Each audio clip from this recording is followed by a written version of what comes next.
حضرت وہ تو نکل گئے۔ رفیق حسین۔ میرا اور مسعود کا یہ خیال تھا کہ امتحان کے بعد ہم دونوں 2-3 دن اور ٹھہریں گے اور اچھی طرح سے لکھنؤ کی سیر کریں گے، لیکن امتحان ختم ہونے سے پہلے ہی پیسے ختم ہو گئے۔ جس دن آخری پرچہ کر کے ہم ہوٹل میں واپس آئے تو واپسی کے ٹکٹوں کے علاوہ 3-4 روپے اور باقی تھے۔ ناچار یہ قرار پایا کہ سامان درست کر کے سب تیار کر لیا جائے اور ایک تیز سواری پر بیٹھ کر یہاں کا امام باڑہ، گھنٹہ گھر اور چوک کو ایک نگاہ دیکھ ہی آنا چاہیے۔ پھر 8 بجے رات کی گاڑی سے کوچ بول دیا جائے۔ جلدی جلدی سامان درست کر کے ہم دونوں امین آباد ہوٹل سے نیچے اترے۔ پارک کے نکڑ پر یکوں اور ٹانگوں کا ہجوم تھا، ادھر چلے۔ مسعود صر تھے کہ گھنٹوں کے حساب سے تانگا ٹھہرا لو۔ میں نے ان کو مطلع کیا کہ وہ بے دال کے بودم ہیں، اس میں زیادہ خرچ ہو جائے گا، اس لیے فی الحال یکے پر ہی اکتفا کرنا چاہیے۔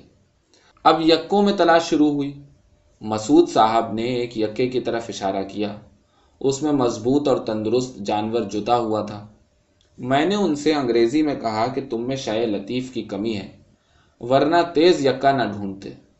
اول تو یہ کرایہ زیادہ مانگے گا، دوسرے آندھی پانی کی طرح گئے اور آندھی پانی کی طرح آئے، اس طرح کہیں سیر ہوتی ہے؟ آخر ایک یکا مطلب کا مجھے نظر آ ہی گیا۔ مٹیار چھوٹا سا ٹٹو، مونڈی نیچے کیے 3 ٹانگوں پر حالت مراقبہ میں تھا۔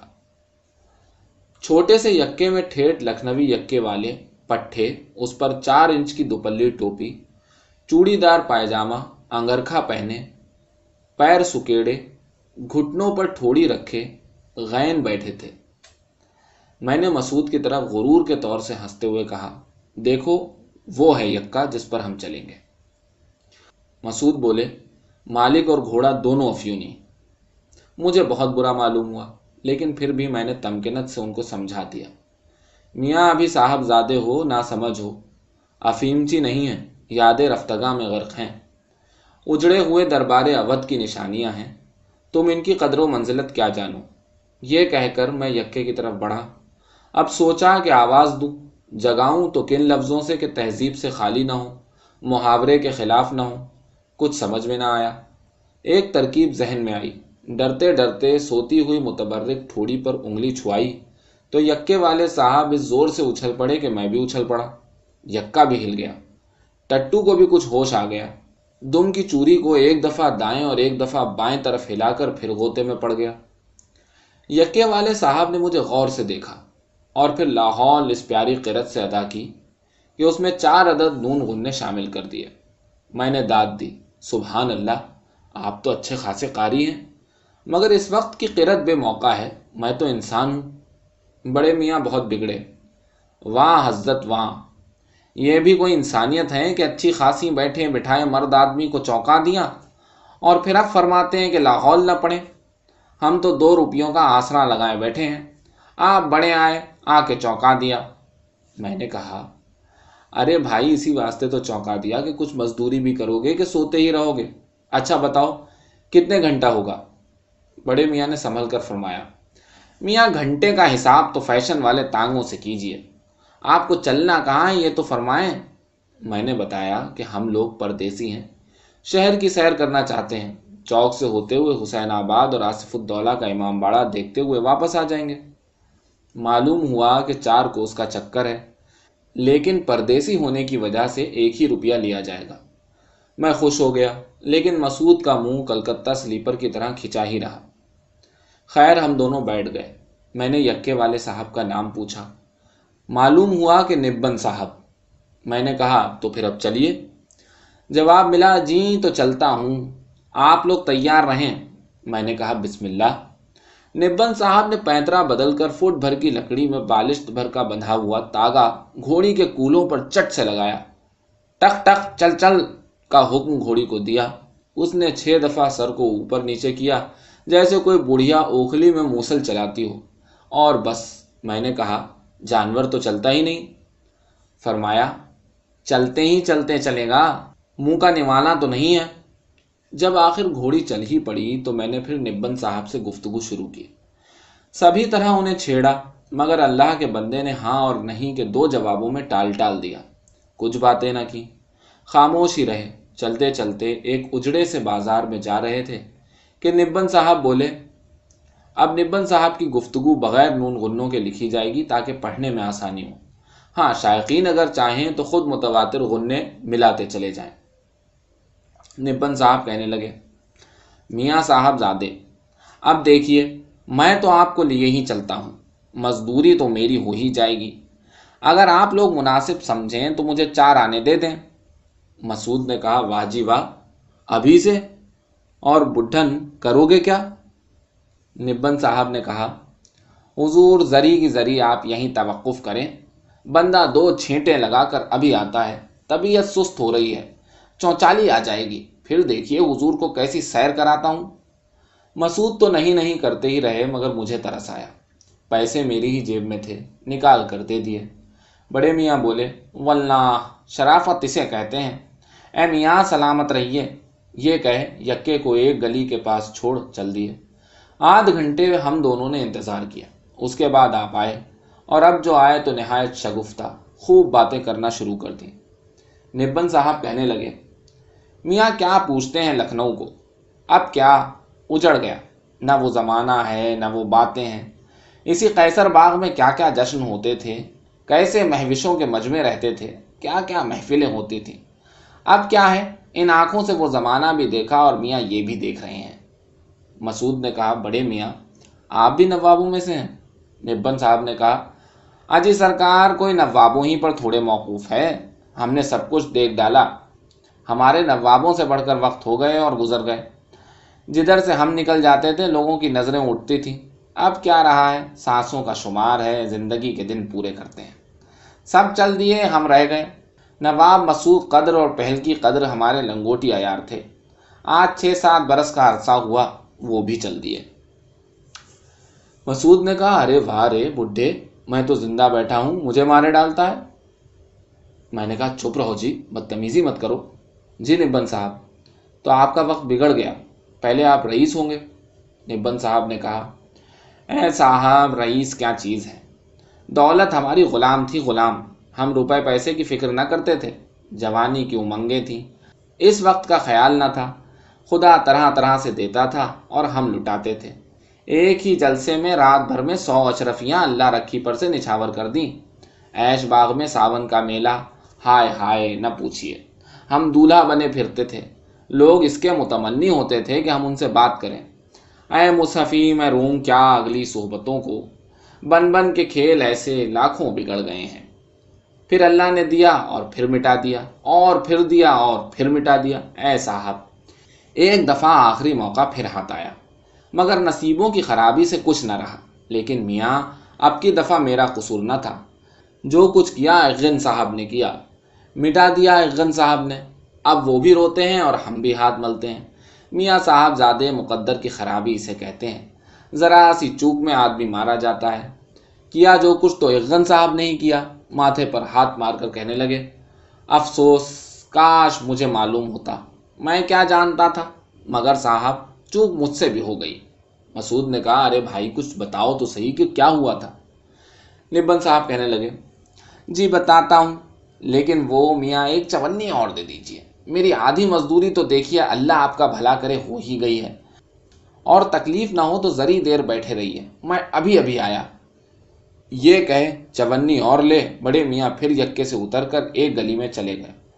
آدھ گھنٹے کے بعد پھر تشریف لائے، گھوڑی کو بمشکل تمام جب رفتن مصدر کے گیئر میں ڈال دیا تو پھر ہم دونوں نے اصرار کیا کہ ہاں صاحب، وہ اغن صاحب نے کیا ستم ڈھایا تھا ہم کو بھی تو معلوم ہو۔ نبن صاحب، اے حضرت نہ پوچھئے، ستم ہی ڈھا دیا، کہیں کا بھی نہ رکھا، ورنہ آج ہماری یہ حالت نہ ہوتی۔